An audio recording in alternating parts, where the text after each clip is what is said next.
spit, no. Start rapping. No. I already Rip, told you you. rap. Rip rap. Rip, rap.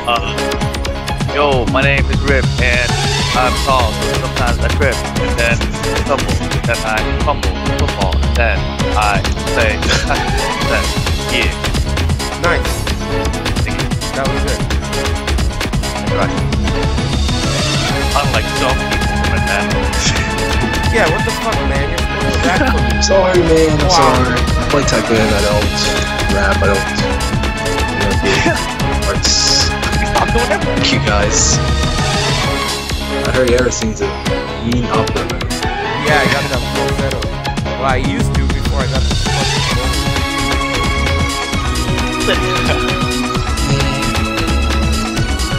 So what's up, man? Ready to start. We already started. We're playing Dope Music. Oh shit, we already started. Are you supposed to rap? No, like I don't even know what music's playing. I'm not watching. Doesn't matter. I didn't Oh, know. I like to go freestyle. Something. You probably got some corny rock music playing heavy metal. It's unwrappable, and you can expect me to sit here and do. Oh, there's some other Cameras? Oh, God. It's all good. Don't worry. We like that. We are. I told everyone 10 minutes, man. You've been waiting for like an hour. Shut up. Internet. How's everybody doing?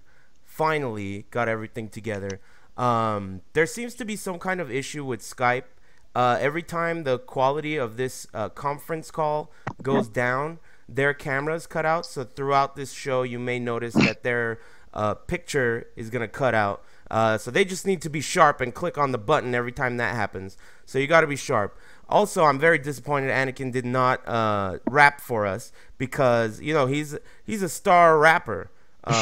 Star yeah, in the that's scene, what they call right? it in the hip hop world. I don't know. I'm Star not familiar. rappers. You'd have to tell me. Okay. Well, Come on, man. Maybe we should ask Tyler 2 Chains. his name's Tyler. 2 Chainz. Yeah. Or Tyler 2 Chains from when we were writing the strategy guide. Oh, Both of you guys Tyler were 2 Tyler 2 Chainz. I remember Yeah. that because he's the thuggest of us all, dude. Yeah, he's a 10 out of 10 on the Yeah. High level thug. gangsters on the gangster scale. All right. Internet, how's everybody doing? Hopefully you guys are enjoying your Thursday evening. It's Thursday, I hope. I'm joined by Paul. What's going on, Rip? What's going on, man? And we have a special guest today, Hua Lu, a.k.a. Anakin, fresh off his What win up? from KIT. What's up, brother? What up, what up? Good to be on the show. All right, man. I know it's How's a little late everybody doing? for you, past your bedtime. No, We it's all good, appreciate it's all it. good. All right, so there's a couple things I want to talk about really briefly before we get into, you know, talking to Anakin about KIT and the recent happenings with, you know, him playing Tekken and whatnot. The first thing I wanted to mention is that Sega announced that their Sega Cup is going to be an annual event, which I think is fantastic. For those of you who don't know, there was a Sega Cup last year, and that was for Virtua Fighter, of course. The whole tournament is just Virtua Fighter. They got quite a few entrants, if I recall correctly, somewhere around 90 or 100. Lots of people traveled. It's a dedicated tournament for VF, which I think is fucking awesome. And they're doing it again this year. It's in April. So I just wanted to mention that because I think it's a really great thing that the company is doing to support their game. Even though they know that their own game is not that popular in the United States, they're still pushing to support the competitive scene, which I think is amazing. I don't have much to say about it. There aren't that many details about it. It is going to be at Super Arcade again. It is on April 26th. I don't really know much else about it, but do you guys have anything to add about that before we move on? Basically, the first one, it was like $16,000 total, I think, and Fudo got first place. First placed. And I remember I was upset at that tournament because people got buys who should not have gotten buys, and then I was in the pool with that LA Akira guy, so that wasn't cool. So hopefully they'll fix all that this year so I can do better. Is that Alex Valles doing? No. It's not? Who's doing is it? No. The VF guys. Okay. You know, Well, it's such a small scene that like they're like, oh, hey, homie, you get a buy. so you think there was some kind of collusion? I was upset last year. I was really upset at it, and I tweeted, and then like Alex got mad at me. He's all like, "Hey man, you can't say something like that. You're recognizable, blah blah blah blah."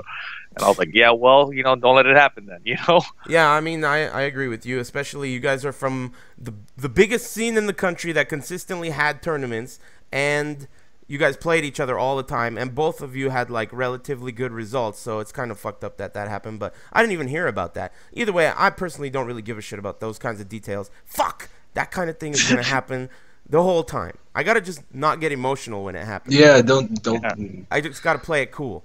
don't Okay. get upset over it. Yeah, I know. It's We're here very for you, difficult. man.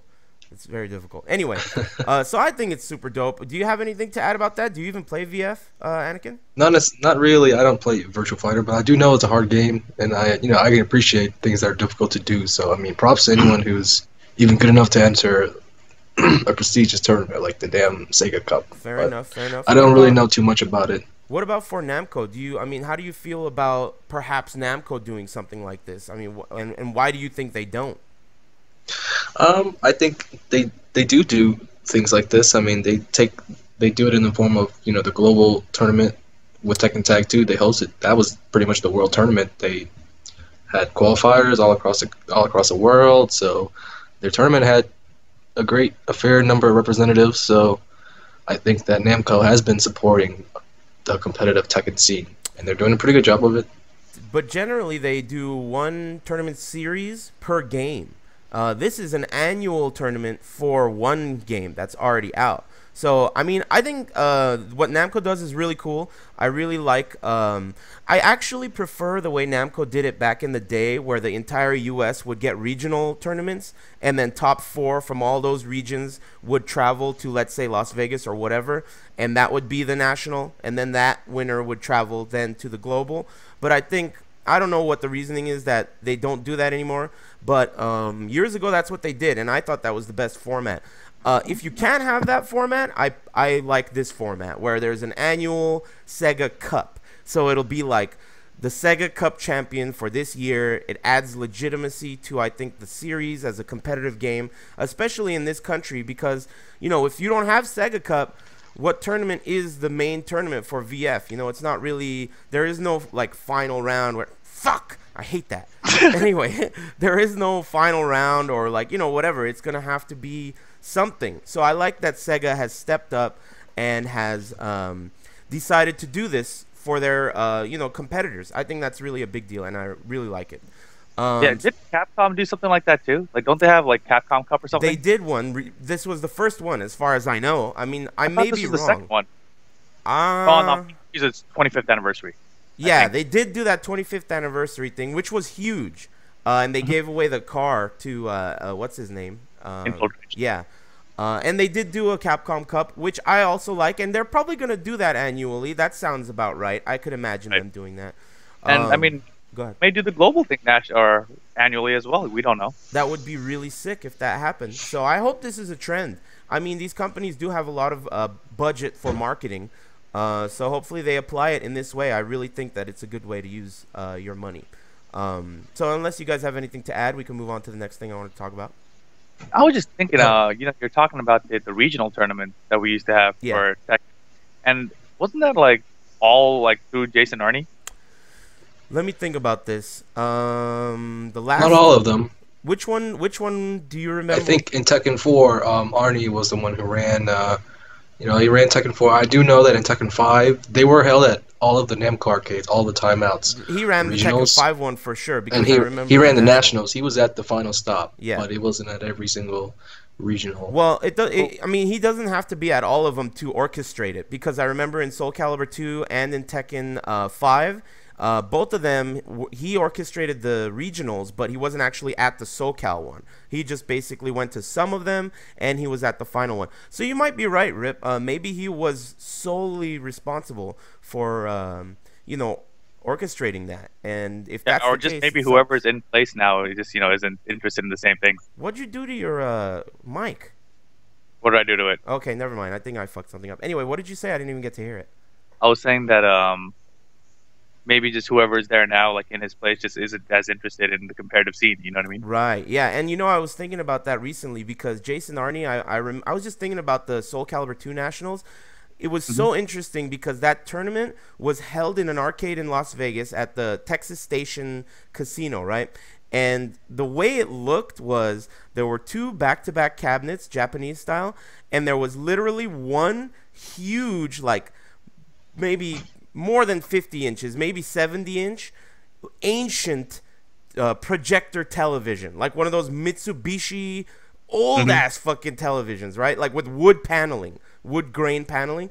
And that thing was the thing that was capturing onto a VCR off of one of the cabinets. So it was like really the people who orchestrated that, it was clear that fucking cameras.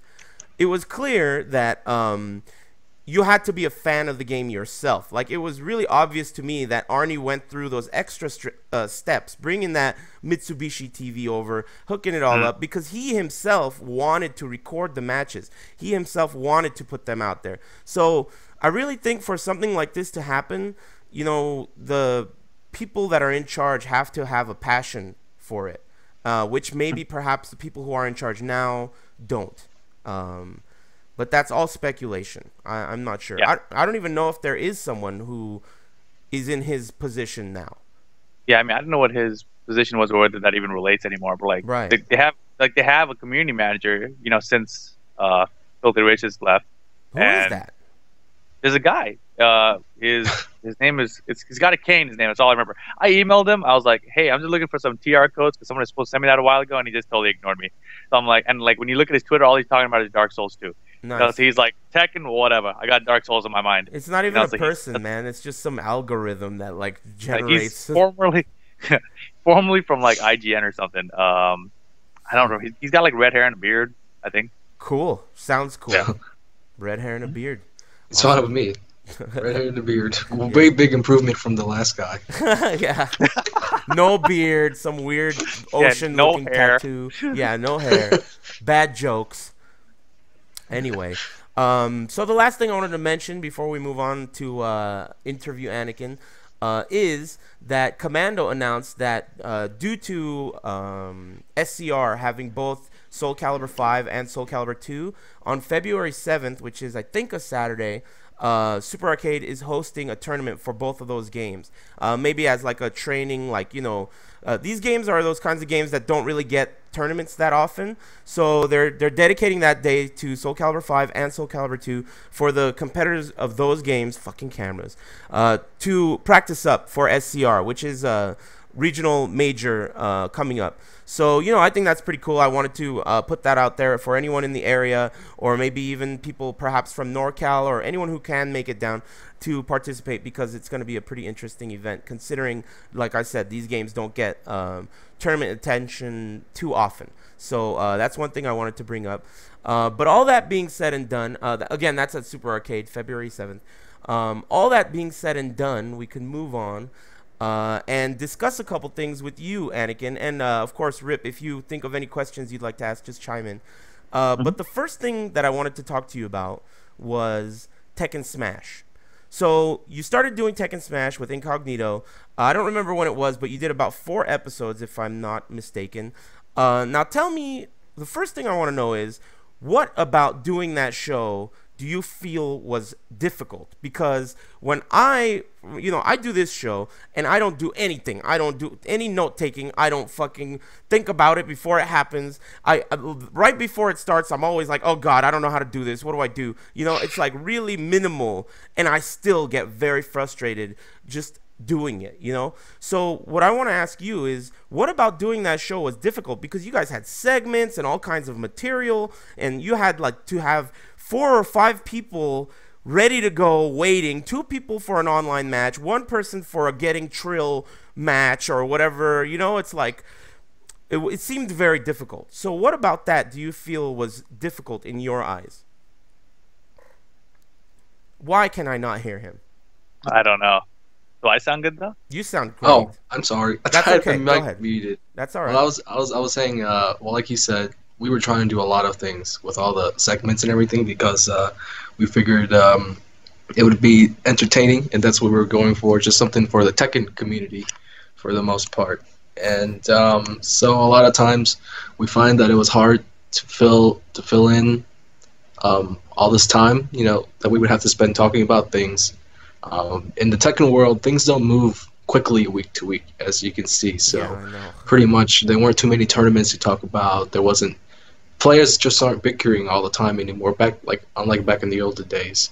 So we pretty much didn't have a lot of stuff to talk about, and that was pretty much the hardest thing. Trying to find out topics in the community, trying to dig up old topics that were discussed back then, and trying to pretty much bring those back to light, talk about those things, and pretty much after about those 3 to 4 weeks, it became really, really difficult to find material for the segments. And since we aren't really, well, I don't really do other games outside of Tekken, it was also hard to pretty much find filler topics. Right. Yeah, I can see that.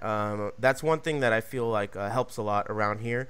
As you mentioned, there isn't really that much action in the Tekken scene these days. There is on occasion some dope shit, like in this case KIT happened, and I think it was a relatively important event for Tekken, which we'll get to later. But yeah, talking about other games and other things like game development and strategies and stuff like that, I think really helps move move everything along and just get people talking about shit. So yeah, I mean, genuinely, when I watched that show, I the whole time was thinking, this is fucking impossible. There's no way they're gonna keep doing it. That's what I was thinking. There's no way. It's impossible. 5 people orchestrated at the same time with all these topics. You can't talk forever. It's really hard.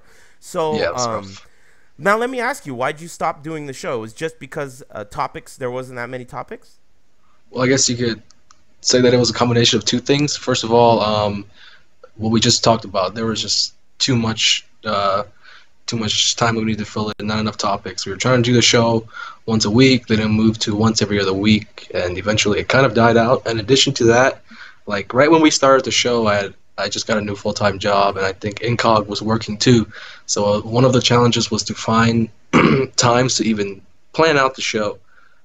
That really hurt us out in the long run towards the end, where we were unable to coordinate, and yeah, it just kind of died out. And at the same time, I pretty much lost my love for Tekken, which led up to me telling everybody that I was going to quit. So I guess those three things, me just losing interest, and that's pretty much half of the team. Incog, we split up the work evenly, but when one person's really not 100%, then it's hard to keep the show running. Yeah, I know. It's hard. I know. And I'll get into you quitting and that whole story arc in a little bit.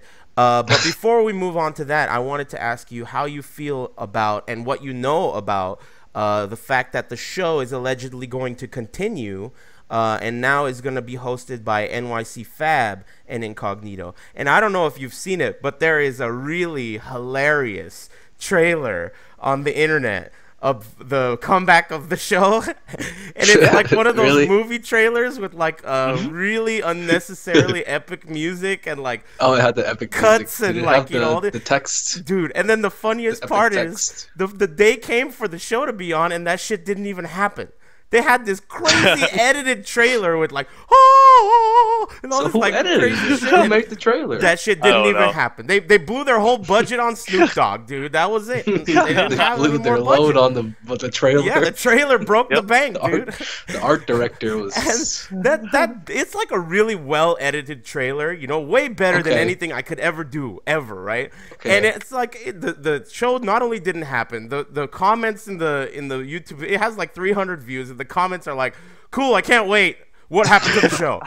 Did the show happen already? That kind of shit. So it was really funny. I inquired and heard that the reason it didn't happen wasn't because they forgot, which is what I initially heard, but it was allegedly because NYC Fab got stuck in Florida for some reason.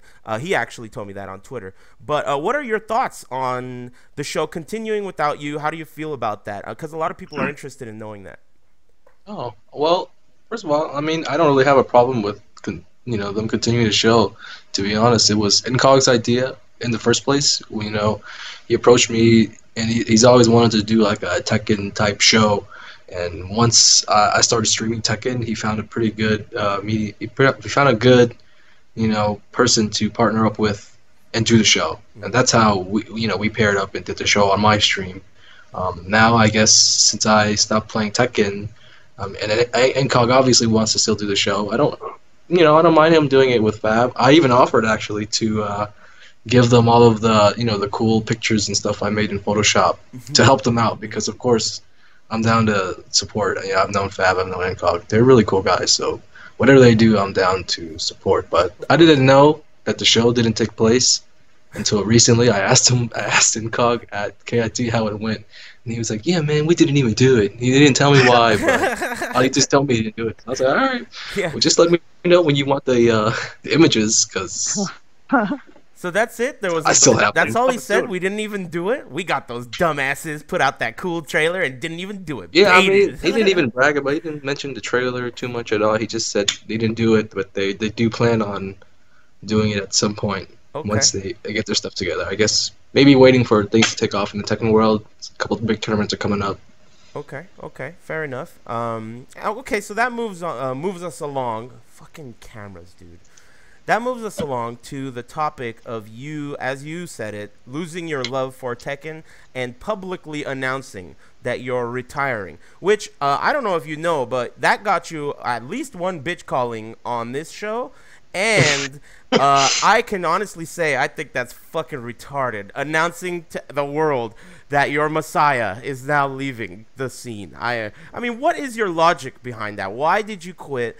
And what makes you feel like it was necessary to tell everyone that? I suspect, and I don't want to put you out on the open here, but you're way less fat than you used to be. You used to be pretty gross. So now you look pretty solid. You know, you look like you've sharpened up a little bit. It. So I thought we perhaps can talk about that too. Yeah, perhaps maybe I thought you quit to lose a little bit of weight. But what is your reasoning? What made you lose the love for Tekken, and why did you quit?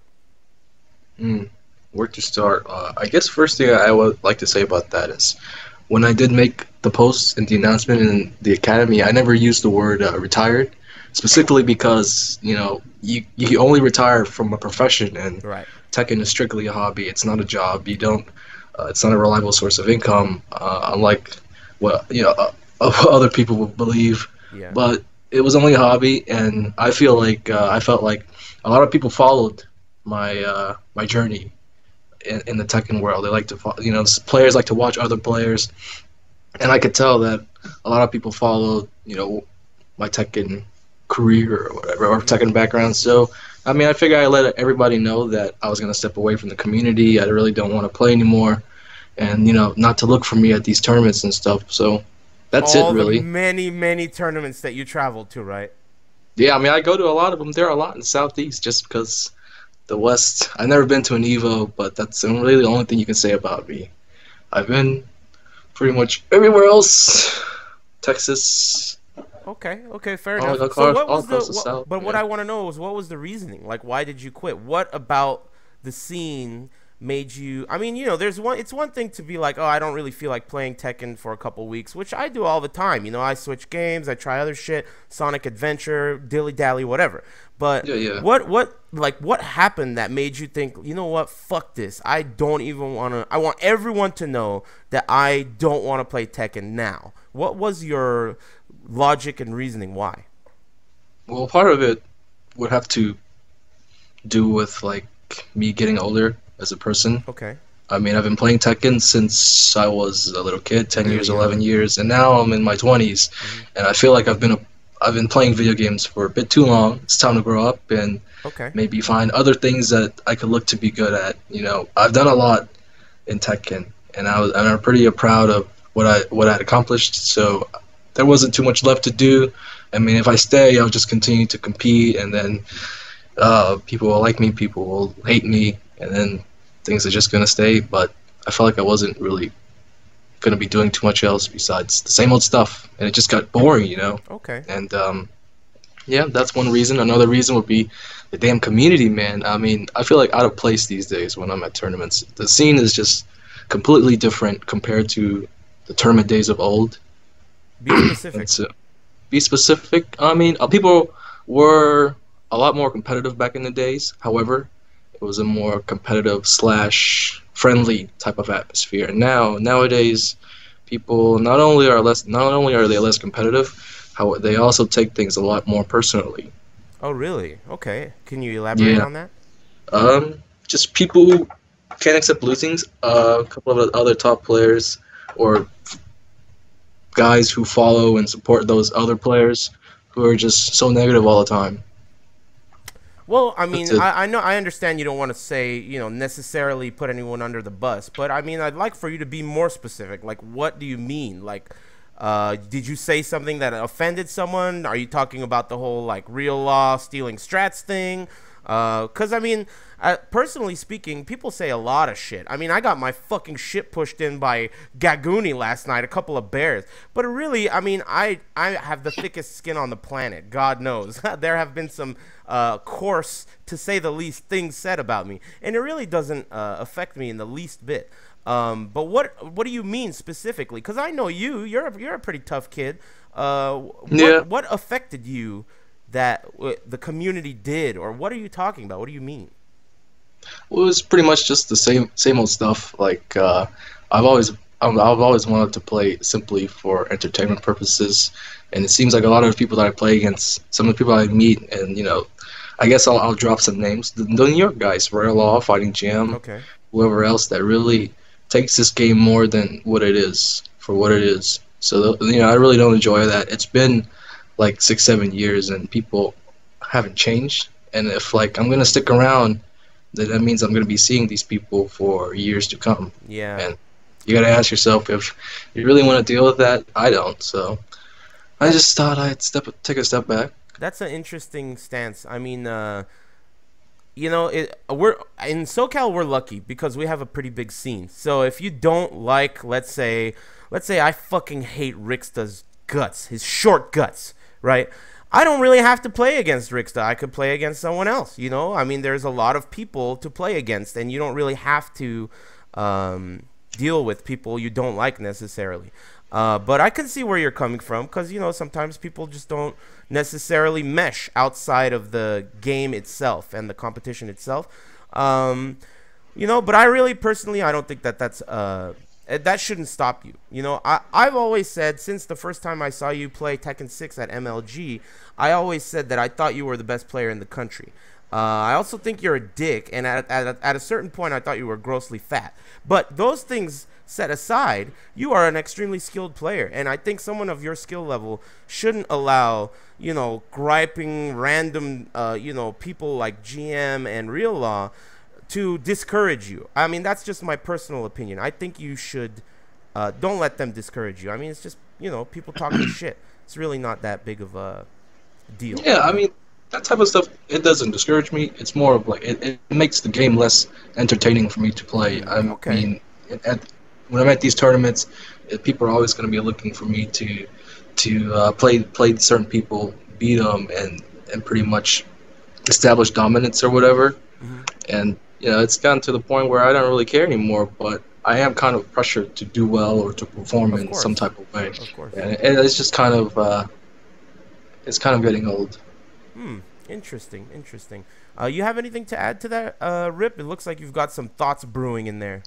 Well, I mean, at first, I wanted to get to why he is still playing, or why he entered a KIT if he's not playing anymore. Yeah, we'll get to that for sure. That's coming up. No, I mean, because my whole thought process was basically along the lines of, it seems like he's just accomplished so much that he doesn't really have to play. Like, I mean, like, I wanted to win Evo. I lost in Nin, but then, that was all I really cared about, like just doing well at Evo, making it on the big stage, you know. So once I did that, and then, when qualified for SBO, sure, we're not going to win SBO, so I was like, whatever, we can't win, but at least I went there. Went to Korea for Tekken Crash, come ask him, but at least I went there. Like, after that, I felt like the same thing. Like, there's not really a whole lot to do. I can play the game, compete in tournaments, but same thing. I'll get some top 8s. I might win some here and there, but there's nothing really substantial behind all that. Interesting. Okay. So you can relate then? A little bit, yeah. I mean, the reason I still keep playing though is just because it's still fun. Like, I enjoy the people I hang around. But if he's got issues with people he's hanging around playing the game with, and then that's definitely not going to be fun. I can see why he'd step away. Well, I mean, or want to. There's another thing that I think can't be ignored here, and I think all three of us share this, in that in a scene or for a game that's so small, people like us three are kind of like, pillars of the community. And the reason I think the bitch callings happened about you quitting Tekken, Anakin, wasn't really because of anything other than we thought that you shouldn't do it because you're so important. You're arguably the best player in the country, someone who's producing content and streaming and stuff. So, I mean, I'd be lying if I said that I don't feel a responsibility to continue. And Rip, I'm sure you share this sentiment as well. I mean, we have these channels, we have these YouTube channels and stuff, and a lot of people really, really appreciate the stuff that all three of us do. So it's a kind of, to me at least, a bad look if one of us just goes, yo, for whatever reason, unless it's something extremely personal, like, there's a lot of things that could happen. But for, to just drop the scene and publicly say, like, I'm out of here, I don't have a love for it, will hurt an already crippled community. It's already a weak community in comparison to the global gaming scene. So I don't know. I mean, that's just my personal stance on it. Do you have anything to add to that, Anakin? Yeah, I gotta add to it. Let's see. I will admit that I did feel entitled to, pick up the torch and lead the community in some way, because I had been playing for so long and I'd finally gotten to where whatever I say or whatever I could do could get noticed by a lot of community members, and I could use the status to reach out to a lot of Tekken players, and I did. I mean, it was fun and enjoyable, but I'm the type of person that feels like that likes to do whatever I feel like doing. Of course. And if I feel like doing this, then I'm gonna do it regardless of what anyone would think, and that's just the way it goes for me. Absolutely. So when I pretty much made this decision that I didn't want to play, it wasn't too tough, because there were a lot of other things that I also wanted to do. Like you said, you noticed that I lost weight, Right. and that's something that I went into. I went into the workout phase, I guess, and the shit worked out, man. Yeah, I mean, that's not easy to do. It's not easy to do. It takes dedication, just like getting good at Tekken or any fighting game. It takes dedication, hard work. You got to work out and do your thing. And to be honest with you, I mean, everything set aside, that's the thing to do, man. I mean, I, especially myself, I'm getting old, and I'm starting to feel that shit, I mean, gout, fucking all kinds of constipation and shit. I mean, Activia. I gotta start picking up the Activia and Fiber One bars and shit. It's like one of those things Yeah, where man. the older you get, the more you start to realize what's important. And I can relate to you. I understand. And the thing you said about doing what you want, I totally agree with that, because personally, a lot of people want me to do stuff that I don't want to do. Like, for example, doing something like hour-long Gosu Tekkens, like the way we used to with Rib, that doesn't sound like fun to me, because I personally don't really like watching long sets, blocks of Tekken Tag 2. So it's something that I don't necessarily want to do myself, and therefore, because I share that sentiment with you, I'm not going to do it, at least as of right now. But that doesn't mean it's not something I won't do in the future. I mean, I can relate to you too. I think all three of us can relate to you. And you're right. You really don't owe anything to anyone, and you don't have to do anything. And if you quitting was actually to lose weight, that really is the right thing to do. I totally condone that. Bitch callings aside, Tekken community aside, that's the best thing to quit for. I know people who have quit playing Tekken for meth or for getting fucked in the ass or stuff like that. It's like, I don't really like. There are a lot worse things to quit playing Tekken for, is what I'm saying. So good shit on that. You got that together, because last time I saw you, you were falling asleep with 2 chicken wings in each hand. 2 chicken wings and a pizza crust on my lap. Dude, I mean, I still go in just as hard, but I go in on the weights too. It's something I've actually really enjoyed it. Like, to be honest, like I actually have been a health nut ever since I turned a new leaf. So Dude, you used to have a pepperoni pizza of each sleeve, like they were like you were shuffling cards. You had pepperoni pizzas everywhere. Where do you? I was shuffling pepperonis. Yeah. You guys were that shit was tight, man. Yeah, man. Anyway, so unless you guys have anything else to add to this specific topic, we could start moving on to KIT and that tournament specifically. We can move. Okay. So KIT recently happened. First thing that I would like to cover is, so if you quit and you don't have a love for Tekken, what are you doing playing at KIT? Okay. KIT is a tournament that I've been going to for years, right? Mm-hmm. And I've developed a sort of a really close friendship to a lot of the members in Tennessee. Fair enough. And when they decided to announce that they were going to take their tournament and try to turn it into like a 2-3 day full blown major, Mm-hmm. and they asked me to come out, and in the past I've always told them that I would always go to KIT before I decided to quit Tekken. I told them I'd always come regardless, Right. because even though I may not play Tekken anymore, friends are still friends, Yeah. and I wanted to support. Another reason that I went to KIT is that they actually asked me to bring along like Gio, because Gio had recently moved to Atlanta and he hadn't been to Tennessee in a while. He's originally from Tennessee, Yeah. so they asked me to bring Gio. I brought Gio, brought a couple of other ATL guys just to help out the scene. So that was pretty much why. Like I wanted to show up, say hey to everybody, as well as bring a car full of Yeah. Atlanta players to represent. Because even though I don't play, I do want my scene to do well and to show up at these events. That is an excellent rationale. I like that, and it reminds me of something that I'm gonna just go on a quick tangent on, just really quick. So SoCal Regionals, as I mentioned, is at the end of this month, and we were all giving the NorCal guys shit for not coming this year because they came last year. And Jimmy J. Tran, I was telling him, what the fuck, man, why don't you guys come? And he mentioned that, who brought us last year? And I was like, who? And he's like, Patrick Collins. And that's really fucked up. Those of you who don't know, Patrick Collins passed away recently from NorCal. And the thing I wanted to bring up is, first of all, it's really sad that he passed away, and he was such a big supporter, just like the way you took Gio over to KIT and that group. He really supported the scene as well. And I wanted to bring up that I forgot to mention this. Harada actually sent over a bunch of loot. And the Patrick Collins donation drive thing that SD Tekken, which is spelled SDTECHIN, has extended their raffle and their whatever they're doing. And there are some pretty crazy prizes in that. So it's been extended to, or what's the word, pushed back to include the prizes that Harada himself has donated to this cause. So if you're interested in that, check out sdtekken.com, TECHIN. Anyway, it reminded me of that, so I wanted to bring it up. Okay, so the reason what the hell are you laughing at? No, so sorry. Some guy in the chat said, like, tell Anakin to bring the NorCal guy to SoCal Regional. That was a good joke. I don't know who that was, but I like it.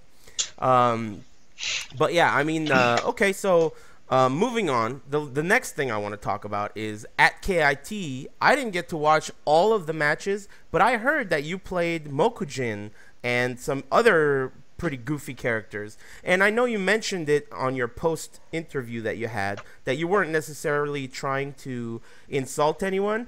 I would guess that the reason that you would pick that type of a team is because if in the case that you lose, you could just be like, well, I quit playing Tekken, I lost all this weight, fuck you, I played Mokujin. What is the real reasoning? Why did you play that team, and why did you later switch?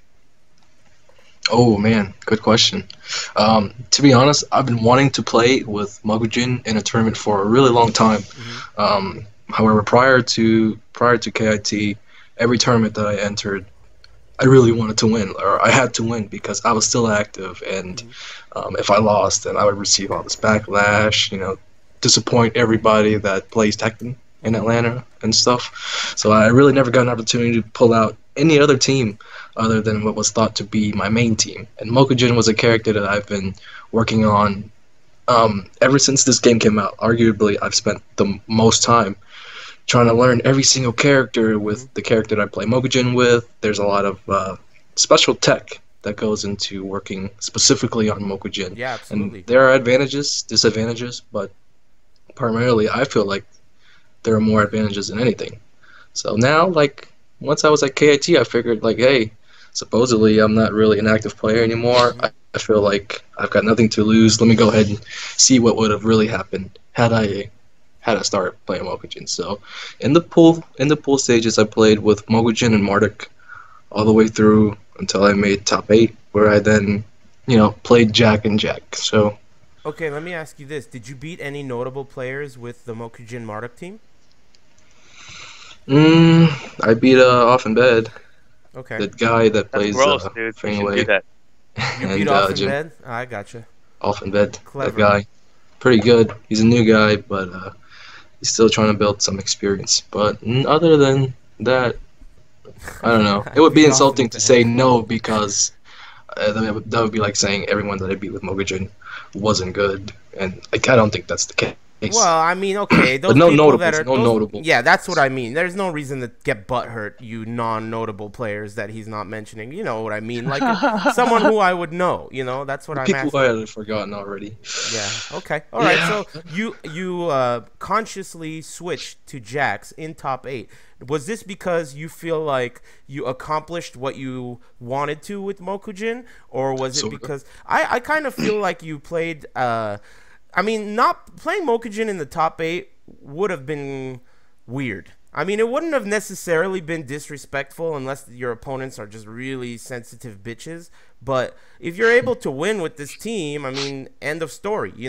But I feel like you switched, and I'm glad you did. It made for some interesting matches. At that point, you said you felt like you accomplished what you set out to do with Mokujin. Um, Pretty much. I kind of just wanted to do it to see if I could, at least win a match or two, because I do play with them online, and I do really well with them online. They Okay. have a good rank, good record, and everything, so they're pretty much proven in the field of battle. So I wanted to see if I was comfortable with using him in a tournament where, because you could get screwed over pretty easily, Yeah. and in a tournament where you have 3 lives, it could get kind of complicating at times. Yeah. But I was pretty pleased with myself that I actually did play 4 opponents using Mokujin. However, my father, he was actually watching the stream online, Hmm. and he wasn't too pleased with my Mokujin play. So he Yeah. sent me a text. He said, "Don't do that. You should just play your Jax tomorrow." And that's exactly what I did. I don't think anyone's father was necessarily pleased with that. I mean, it's like I can respect it. You're challenging yourself, but it's like, dude, man, we didn't pay for this shit. We paid for Jax. We You want to didn't pay see for the. anything. Well, you get what I mean. I want my fucking money back. So, I mean, that's kind of where I was at, and like I said, I'm glad you switched to Jax in the end. I mean, Now, it's not like you would have seen anything different. I haven't been working on my Jax, so I came to the tournament with the same stuff that I came into the previous tournament with. So if you're talking in terms of entertainment value, I honestly believe that Mokujin would provide it for a more entertaining top 8. yeah, But you're right, but I think the problem is that it's only entertaining if you win. However, if you lose, it's extremely disappointing because not only is it like a cop out for you because you could just say, "Well, I used Mokujin," it also is a cop out. It's not a cop out, but it's a disappointment for everyone else because what could he have done if he did pick his real characters? So I'm glad you didn't But it go with lost just Mokujin. the same. Well, I mean, it's just I'm just glad you decided to go with that. Now, before I ask you about the specifics of top 8, because there are a few things that I was really interested in, I wanted to ask you, and this has been kind of a buzz on the internet. And Rip, I wanted to ask you this as well. 3 out of 5 for the entire tournament and/or top 8 seems to be a problem. The Tekken players themselves seem to want 3 out of 5, but it seems like it runs way too long. And for a game that people already, you kind of have to twist their arm to watch unless they really, really like it. The last thing you want to do is make it even more of a, like torture for them to watch it. My personal stance on it is the way the game works in general. Even 3 out of 5 games doesn't necessarily give you a really good idea of who the best player is. So I don't think 3 out of 5 over 2 out of 3 is worth the negativity that it gets just for these few players who are playing it to be pleased with the format. First, I wanted to ask you about that, Rip. What do you think about the format? Do you think 2 out of 3 or 3 out of 5, and why or why not? I think you're right that 3 out of 5, the negatives outweigh the positives. But as a tournament player, I would still prefer 3 out of 5. It's more the fact that like because of the number of characters and people's like crazy playstyle sometimes that will catch you off guard. Like you can lose that in 2 out of 3, but in 3 out of 5 you should be able to be the better player. Yeah, it definitely gives you more time. That's all it is. But I mean, so okay, that's kind of like a bullshit stance, though. You're on the fence. Which do you think? You just said the cons outweigh the pros, but Yeah. you want it. I mean, like, I mean, if I go to final round, I want it to be 3 out of 5 because that's a Tekken tournament. You know, that's like the tournament. If I go to Evo, I expect it'll be 2 out of 3. That's, you know, I expect that of Evo and I expect that of final round. I think there are different types of tournaments now, and I think that's the way they should run it. You have no preference. Either way is acceptable for you. Yeah, I mean, you know, Wednesday night fights, I'm used to 2 out of 3. You know, it's I don't get that kind of experience. Like I don't get the bad 2 out of 3 experience at Wednesday night fights because I know all the players already. Yeah. So that's not really an issue for me. And what was it last year at Evo? It was still 2 out of 3, and I did well enough. You know, top 16. So I feel like it didn't affect me too badly. And even if it was 3 out of 5, I would have lost to the same people I lost to, except maybe I don't know actually. Ooh, you got me thinking now. That's the point of the question. I don't know. Yeah. So you don't know. He hasn't done this in a while, man. You made him think. I want 3 out of 5 in tournament, but in this terms of like the entire FGC and the entire people that watch the streams and watch the tournament top 8s, whatever, 3 out of 5 is no bueno. Dude, while I was watching KIT, I was watching a couple of the matches. I watched the Drum Effects match. I watched the a couple matches, and then it got to Anakin versus Incognito, and I watched the end of that the first time they played, and we left to go eat, right? We drove all the way to Hacienda Heights to get El Pueblo Burger. They are slow as fuck to make the food. We ate there, drove all the way back, and Tekken was just starting grand finals. And I was like, wow, these poor people who don't want to watch Tekken. And there was still like 5,000 people or something watching it. So I was like, wow, this is pretty crazy. But I mean, what do you think, Anakin? 2 out of 3 or 3 out of 5?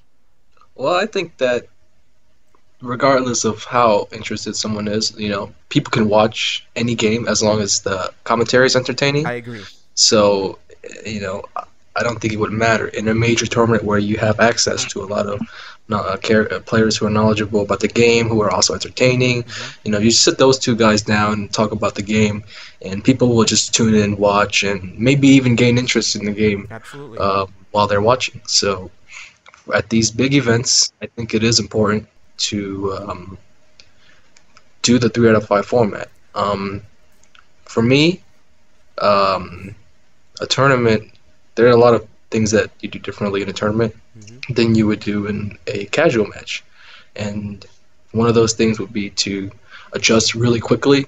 In a tournament, I'm programmed to be able to adjust and to completely download my opponent after maybe 2 or 3 games. However, a player who's really confident in their ability would always want that extra game to feel things out and see how things are going. Also, in a 2 out of 3 format, you may not be able to get to use another team that you may have been planning on, because maybe if it was first of 3, you would have been like, oh, I'll play the first game, and if I lose, then I'll switch, play these next 2 out, and see what happens. You definitely do have time. You have leeway to play with your roster a little bit, whereas in a 2 out of 3, you pretty much have to lock in who you want to play with at the start, because if you lose and you switch, there's a lot of uncertainty because you pretty much played a whole game for no reason. Yeah. Okay. Okay. Yeah. I guess. I mean, it's pretty. I agree with you 100% about the thing about you don't really need to be interested in the game. You just need really good commentators. Because personally speaking, back in the day, I used to download every time. I used to download the Family Fun Arcade Marvel vs. Capcom 2 Ranbats with Dogface on commentary. I didn't even like watching Marvel 2 at that level. I only liked watching it in the majors. And I used to watch it every time because this guy's commentary, he's like one of my commentary idols. You know, him and Dr. Sub-Zero are basically the 2 guys who I looked up to as a commentator, you know, because they got me to watch games that I wasn't necessarily competing in or that interested in. And I was watching them religiously because they were so good at making you want to be there and want to be involved. So I totally agree with you on that the commentators really do mean a lot. And in that sense, then I think I could say that I would like 3 out of 5 as well. It's just that it takes exceptionally Yeah, long. it does take a long time. Yeah. You know, probably a max of 30 minutes. You know, you play 3 out of 5 sets. They take a long time, but that's kind of like the beauty of Tekken. The longer the set, Yeah. the more fun it will be to watch for us Tekken players. That's true. That's So, true. There is I don't give a appeal shit there. about what 2D players are thinking when they watch Tekken because I'm not gonna watch their game when it comes on. Well, that's not really the good attitude to have, you fucking shithead. The whole point is that you want to have a good attitude, watch things that you don't necessarily play, so that they hypothetically would do the same. Yeah. You Okay, guys, everybody should do that one. Tight. I mean, you played Marvel. I watched you playing Core. Yeah, like you guys I do were a play couple of Marvel. little I kids. actually used to enjoy watching it. The Yeah. commentators were awesome, but now, I mean, who cares? Just now's now, and Okay. past is the past. Fair enough. Fair enough. All right. Did you guys have anything to add on that specific topic of 3 out of 5? Because there's other things that I want to ask about. Nah. Okay. no. Go ahead. Go ahead. No, I said not really. Okay. It's just you can really tell like when a tournament organizer really wants to support Tekken. It's when they will, be flexible and work with the players with the 3 out of 5, 2 out of 3. You know, final round, they're a very prestigious tournament, and Yeah. Larry was generous enough to offer 3 out of 5s post pools, Mhm. and which I think is fair. You know, in qualifying pools, you really don't need long sets with guys because a lot of the times they're pretty much just feeders.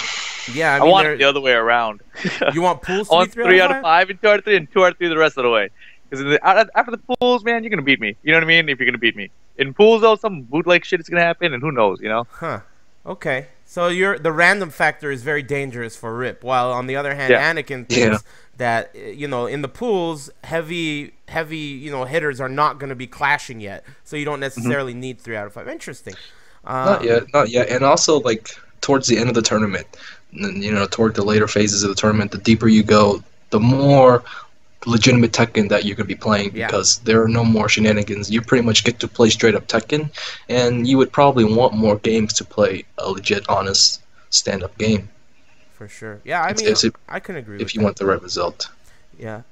So one thing that I wanted to ask you about is I wanted specific details on the players that you feel are worth really, like, how do I word this? Because you played Incognito so many games that day, right? And there was such an evolution of adaptation between the two of you.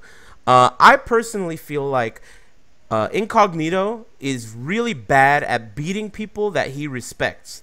If he doesn't respect them, if he just starts fucking around and whooping their ass, that's when he does really well. And for that reason, he struggles against people like GM, Fab, and yourself, because he really respects all of you as players, and that, in turn, is what I feel like hurts him against you guys. So since I got to see you play him so many times, what I wanted to ask you is, how do you feel about the way that match went, and how do you feel about him as a player against everyone else there?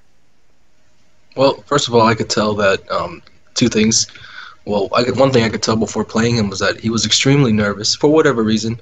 I mean, he's sitting in his seat with his kicking his legs back and forth, blowing air into his mouth, doing the rip pretty much, and he's pretty much rubbing his hands together. He's got his gloves on. I'm like, man, there's a lot of things that you're doing that aren't necessary. And one of my friends, actually, it was funny that we were watching the tournament matches at his house, and his fiance walks in, and she's like, "Oh, that's Anakin playing," and she's like, "Who's that other guy? He looks so nervous."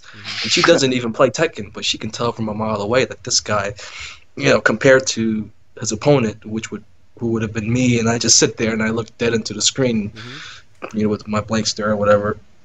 This other guy is just too nervous, and it's definitely obvious. And someone like me, I guess, who likes to sense weakness and act upon it, it wouldn't be very good to show weakness or to show that you are tense, you're worried, because players would just capitalize on that sort of thing. Yeah, you and I have talked about this in the past. You definitely are one of those people that looks for physical, real-world tells when you play someone. You've even gone to the extent of saying that you don't reach your hand out to say good luck before a match or things like that, Yeah. because there's no. I always thought that was really weird. Yeah, I can agree with that. I mean, I do it just out of courtesy, but I agree with that. If there were no social rules involved, I would just reach my hand out and go "fuck you, bitch" every match. Like Yeah, I mean, or in the even old days, worse, I would nobody say ever did something that. to get in their head. Like Rip, he always does a little bit of chit chatting before every match. He does. Never happened. So I mean, yeah, why not? Just say something like really weird or gross, like "Hey, you want to eat a bald eagle" or some shit. Like just say something very peculiar to throw them off. And I agree with you. Those kinds of tells and those kinds of things, button listening, fidgeting in your chair, lots of stuff like that. I look for that stuff, and I agree 100%. But there are players out there like Incog, like Rip, and other players that openly and freely do these things. Like, they're not concerned with whether that they're nervous. They're not trying to hide it. They're just trying to do their thing, do their thing altogether. And I don't necessarily think that that's necessarily wrong. I mean, maybe that's just how they have to operate. Maybe Incognito knows that he gets cold and nervous and he has to blow into his hands and suck his own dick or whatever he does, So, I mean, that's his thing, But I think that's interesting. I've always found that to be very interesting about you, that you're actually looking for physical tells like a poker player. Very unique, I'd say. So, okay, you felt that he was nervous. Did that give you added boost of confidence, and were you surprised that he did as well as he did? Yeah, I mean, knowing that before we even played that, he feels, that he definitely respects me, and he is a bit nervous.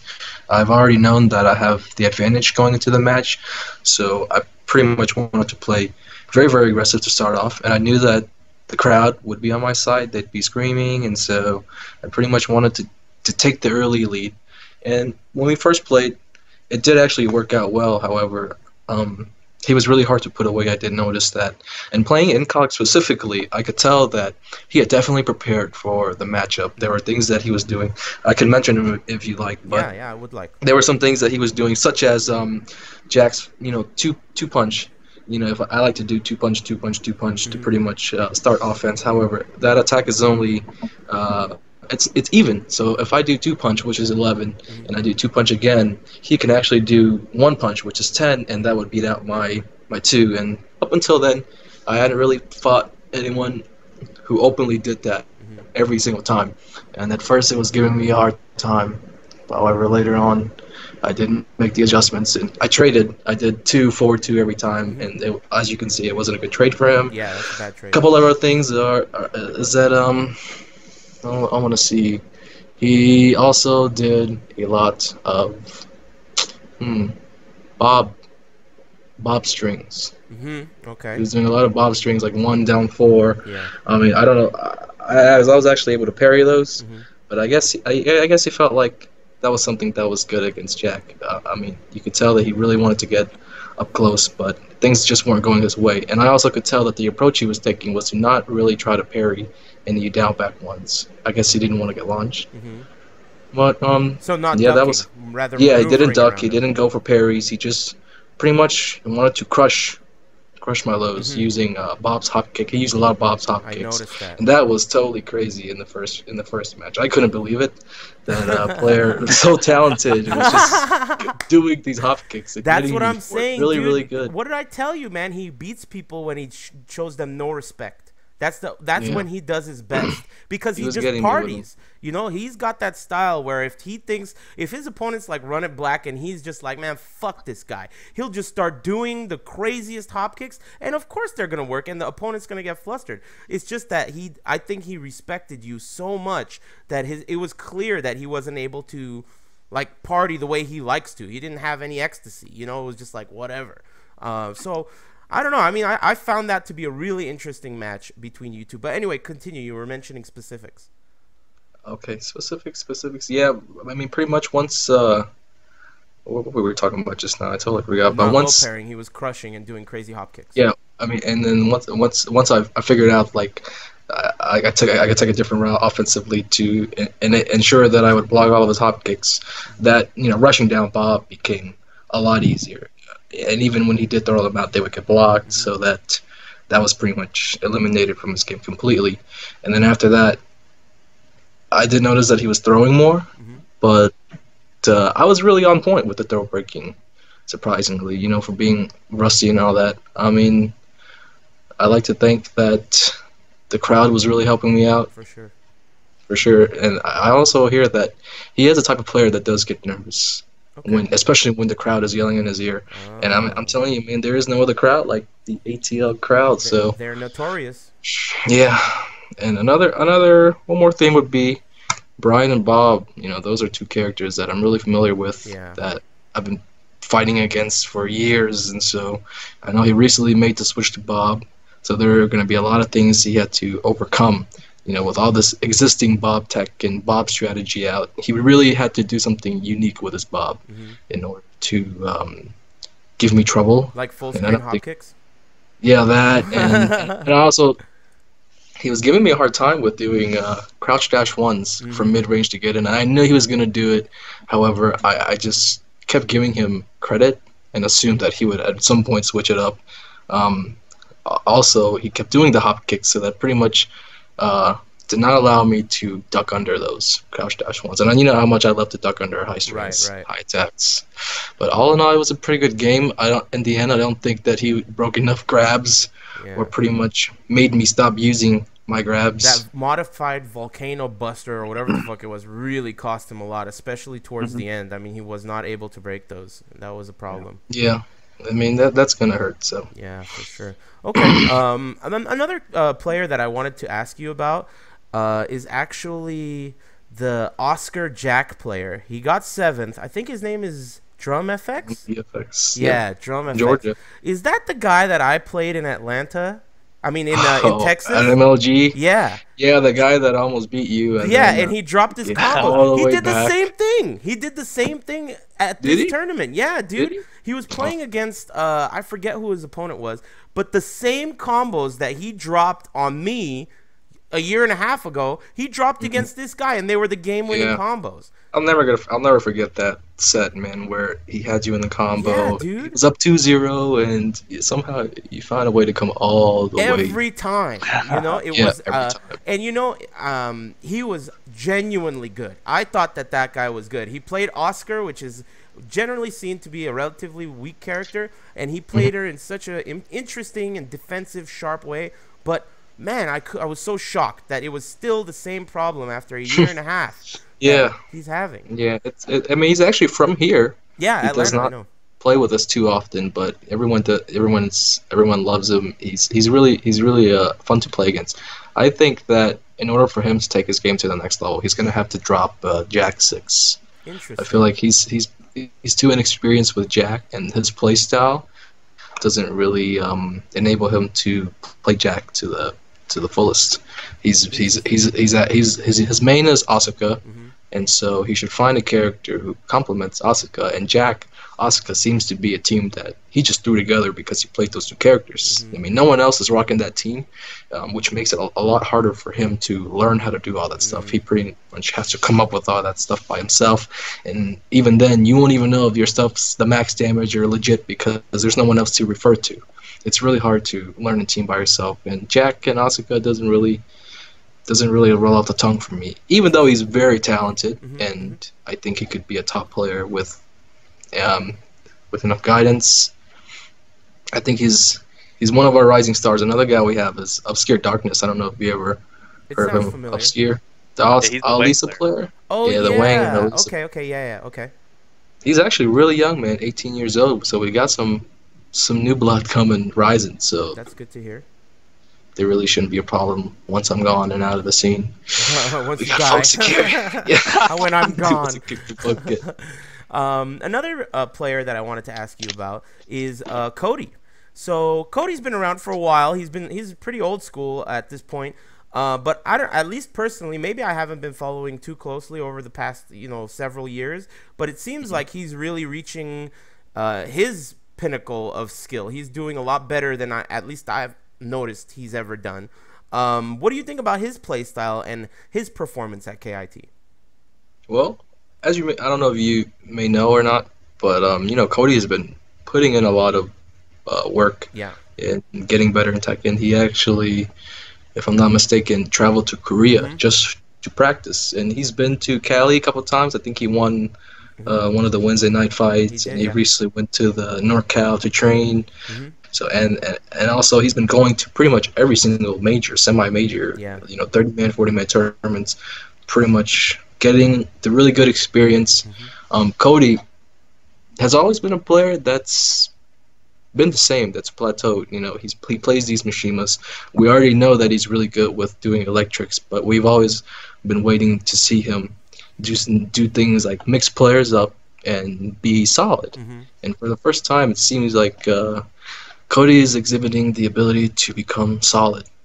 Yeah, and I agree. That's definitely coming from all that experience that he's picked up in Korea, in NorCal, SoCal, and it's really cool to see. I mean, I really don't know where he'll peak at, but I do know that he's improving, and I know that him working with the other guys on his Tekken team, Perfect Input, Trungy and Bloodhawk and all of them, they're gonna help him get to where he needs to be. Yeah, Cody's a veteran. Yeah, that's the interesting thing. He's a veteran, and there's a huge difference between being able to do electrics and being able to beat a human being. Really, it's like night and day. You don't need one to do the other, and vice versa. So I definitely have been noticing that Cody has been very impressive. Rip, did you have anything to add about any of the stuff that's been mentioned at this juncture? No, I mean I played Cody at when I went down to CEO, and we met in tournament, and that was a really close set. I mean, I think I won it, but it was like ridiculously close. And like I remember I'd played him at some MLGs in the past. I think during Tekken 6, and before that, I mean I've always thought I was pretty good against Mishima players or Mishimas in general. So I felt like he's gotten a lot stronger, and in Tag 2, just to see him sticking with Mishimas is really, what's the word? Not inspiring, but it's admirable. Yeah, I mean, it takes dedication to play those characters. Though they are top tier, you have to be able to do some things that are hard to do. I have yet to be able to play him. When he was at Wednesday Night Fights, I didn't get to play him. And I really am looking forward to playing him. I've never played him in any Tekken game. So I hope to play him soon, because he's one of those players that it's clear that he's putting the time in, and the results are clearly showing. And that's really the type of thing that I like to see, because, like you said, I don't know if it's inspirational, but it's at least nice to see that if you do put that time in, this game does allow you to get the return. Even if your characters are very difficult, even in tournaments that are 2 out of 3, he's able to produce results, which I think is very important to acknowledge. So yeah, is there any other things that you wanted to, Anakin, mention about KIT? Any significant things that I may have missed, or maybe us viewers on the stream weren't able to pick up on? Well, if you weren't at KIT, I guess I do want to say that KIT has always been like a staple in the Tekken community. The staff has been members. They've been tournament players and everything. They know what it's like. So they ran a really good tournament last weekend, and if you weren't there, I guess you really missed out on a good one. Over 90 players. Yeah, and it's, how hard it is to get 90 players in a Tekken tournament, and I guess you could consider this a major, unlike some of the other tournaments that were majors. Those 30-man tournaments that had a fancy name to it, and one guy wins, he thinks he's the shit. But now this one had a lot of representatives. SoCal had arguably their best player show up. Players all across the Southeast, the Midwest, even in New York. I'm not New York. Yeah, New York. Exalted came out. Yeah, I know. And Exalted always comes out. Best. Yeah. Yes. You're always picking on that guy, man. Leave him alone. I did. Sorry. Well, yeah, man. Okay. I think everybody should come out next year. They're gonna do it again next year. They're still, So I mean, I don't think anyone had one bad thing to say about it. Yeah, I heard only good things as well. It's too good of an event to miss out, but other than that, I mean, I haven't been in the scene too much. I don't know what's going on. Hey, before we go on to calling people bitches, I have one more question to ask you. I want to know, how do you feel about you not playing and being able to win relatively easily?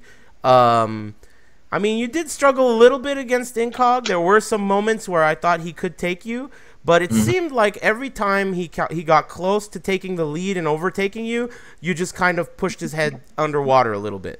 And what do you think about actually quitting, not playing the game, or at least not playing as much as you did, and then being able to win? What does that mean? What does that mean to you?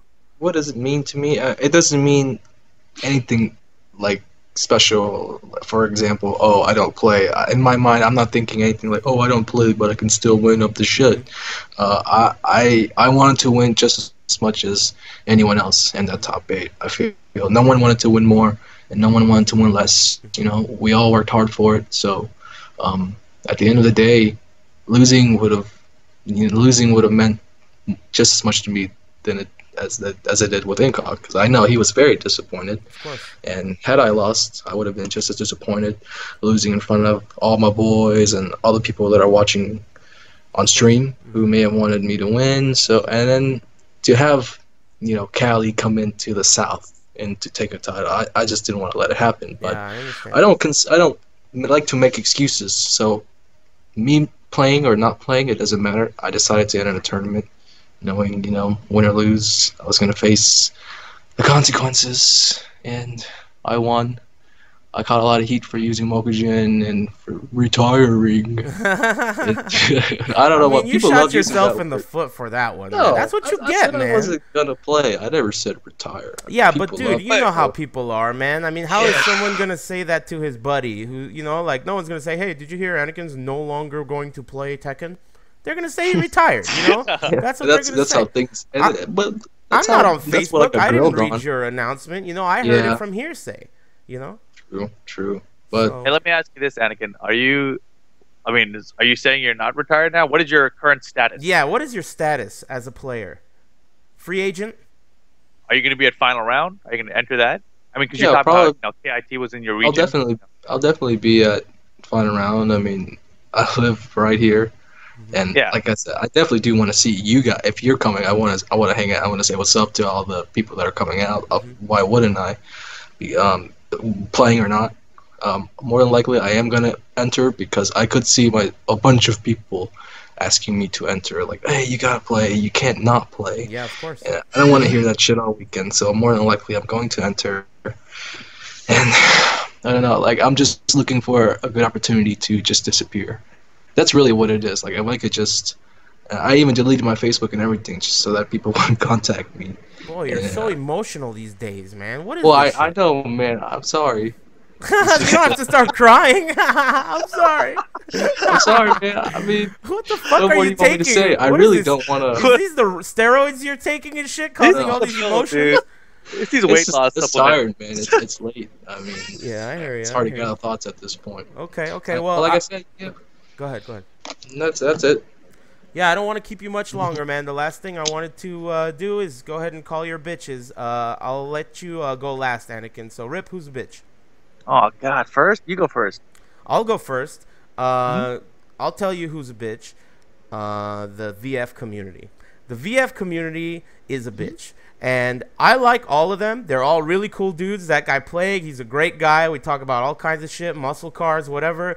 LA Akira, love that guy. Dre, but you guys are all bitches. The reason is, when your game was out, half of your fucking bracket was Tekken players, and now that Tekken's out and it's the thing that's going on right now, it's a fucking desert. There isn't one VF player. And that even is okay. But now that the Sega Cup was announced, I'm thinking, oh, wow, maybe I'll play VF again. And I'm thinking, these fucking asshole VF players don't deserve it. They don't even deserve it. Fuck those guys. Now, I'm not necessarily saying that I'm not going to play for Sega Cup, because I do want to, but they're lucky that Wolf is so fucking dope in that game that I want to go play again, because they really don't deserve it. They don't deserve any Tekken players playing their game who aren't already VF players, because they never played Tekken. And they really should have, because we really supported their scene that needed support. just because it was a 3D game. We really supported it. I mean, Beal, Rickster, Rip, Rip. I'm missing a ton of people, but we used to all play. So that's my bitch calling. Rip, who's your bitch calling? Yeah, can I do the same one? It's like, that was a good one. Oh, I'm full of good ones. Damn. And I can't do it twice in a row. Yeah. I'm gonna call. Did I call Chet a bitch last week? I think you did. Chet's a bitch, dude. Did he beat you again? Dude, he beat me so bad. It should have been 6-0. Like, I got lucky I got around, and then. Well, you were playing really bad yesterday. I beat you pretty bad, too. I've never beaten you as bad as I beat you yesterday. So I knew you were playing really bad. Yeah, Spinal's coming out tomorrow. Yeah, that's I figured. I wrote a strategy guide for that. You guys can check that out. All shit talking aside, it was clear that you were playing really bad. So, I mean, forget, don't worry about Chetty. I took care of him yesterday. He's pesky. But then Gaguni took care of me. So I think all three of us should join forces and have a 4-way with Gaguni. That's just I want him to myself. Well, we're gonna have to draw straws or something. I can actually take him out. I could take him out. I'll penetrate the rear. All right, Anakin, who's your bitch calling? No, I actually have one this time. I remember last time I did the podcast, I didn't have shit because I wasn't in the bitch calling business. But I actually, let me. You've opened up shop, all right. Yeah, I'm gonna pull up. I was digging for some posts. Oh, you wrote them? Read out loud. I really wanted to share something with you Go guys right ahead. that brought me a lot of joy over the past weekend. Okay. And let me see. I mean, first of all, I'm gonna call Fighting Jim a bitch. Okay. Let's just end the suspense. And here it is. I'm gonna give you guys a little story. I'm listening. I know you like stories and stuff, so let me start it off. GM wasn't at KIT this weekend, and he's a bitch. That's of course why. Secondly, not only did he not attend, but he spent the whole weekend indoors on his computer, just on Facebook, talking a lot of junk about how KIT is not a prestigious tournament. He had already won. He doesn't need to prove anything. And I enjoyed actually the responses that he was getting on Facebook. We received a lot of backlash because he was just talking nonsense. And one of my good friends, Josh McHorter, aka Isage, called GM out. I'm just going to go ahead and read you the post. I'm all ears. Get in my voice real quick. Where was your legendary broke ass? You certainly weren't working, studying, or fucking.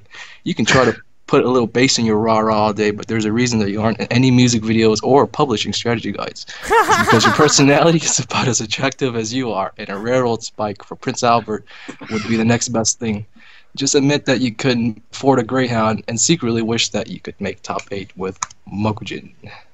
Well, that is exceptionally hurtful and nicely written, I guess. I mean, yeah, it was a beautiful piece of art. He could write a strategy guide. I could say, yeah, he could definitely write a strategy guide with that kind of shit talking. I heard that response was what led GM to quit Core Second Academy. He rage quit from Core Second Academy. One thing I gotta say about that type of shit talking and that type of posting, it's cool, but the problem is that you really make it clear that you went over that multiple times, proofread it, went to a thesaurus, you had to choose your insults and shit, and in writing, that kind of an insult is way less potent because you kind of look like a bitch for writing it. I mean, you must really care a lot to write something like that. While in verbally, if you call someone a bitch off the cuff like that, there's no spell check on it. So it really comes from the heart. So that's really the reason why I'm not on Facebook, because shit talking on Facebook's for pussies. You can sit there all day and fucking, have all these Jewish writers write all your jokes for you in the background, and it doesn't really matter. So I really like that you came out here and called him a bitch. You manned up. He's the biggest one, I personally like that guy. I've always liked that guy. Yeah, I don't understand why. He's got the personality of a penny. Penny? I don't know. Yeah, a penny. It's whatever, who cares? It's so funny. Everybody always says I don't know why when I say that. I think he's funny. I like the way he says the same shit over and over is so funny. Oh, it's that. No, it's not even funny to make fun of the things he does anymore. It's more funny to make fun of the new things that he does. Like, what new thing is he cutting gonna edge. find? Yeah, with the new cutting edge technology. Like, for example, he started making these funny YouTube comedy series, videos of talking about the scene, and it looks like he's recording the video like as he was on a NASA spaceship headed for Mars. You could barely hear what the fuck he's talking about. Like, man, come on, man. There's like curtains in the background and shit. It's so funny, dude. That was perfect. You get some technology, bro. Yeah, he's on the cutting edge, dude. I love that. Anyway, GM is one of those guys though who retires a lot, so you should be careful about that. Take some notes, man. Retiring strategies. He's retired at least 4 times this He's past got a year. good pension plan. Yeah. So anyway, Rip, do you have anything you want to plug? No, just I did write the strategy guide for Spinal for Prima Games. If you guys have the Prima Games Killer Instinct digital guide, it'll be updated hopefully tomorrow when the character comes out. It's already all submitted, so it'll be there as soon as it can. Man, I think that Spinal looks so fucking cool. And I didn't really give a shit, but I honestly can say I wish I had an Xbox to play that game now. Spinal looks super cool. The stage looks super cool. His song sounds super cool. The song is dope. And Fulgore looks super cool. Everything looks super cool. So if that game is doing as well as it seems like it's doing, it's going to be around for a long time. And at this point, I'm starting to think that I really, really wish I could play it. So I hope they could put it on PC or something, because I'm amped up. That shit looks tight. I hope so. Anakin, do you have anything you want to plug or anything you would like to talk about before we go?